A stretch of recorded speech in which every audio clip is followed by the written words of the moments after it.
İndi Hüseyin namaz kılır. Namazı kılıp kurtarana kadar dövüşü saklamak istəyir. Qaygılsın kimi, qaygılsın. Namazdan sonrası işini bitirin.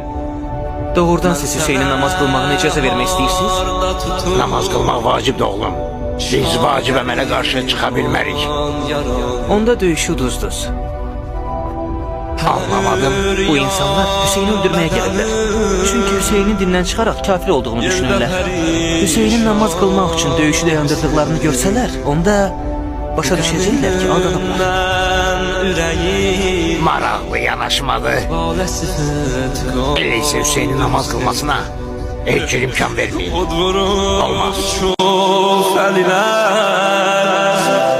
Heymələrim yandı Hüseyin. Mən sənə harda tutum Şam-ı qəriban yarayım. Gün batandan bu çölü Zavr-ı pərişan gəzirəm. Seni de sən axtarır gözlərim bu çöldə. Gün batandan bu çölü Zavr-ı pərişan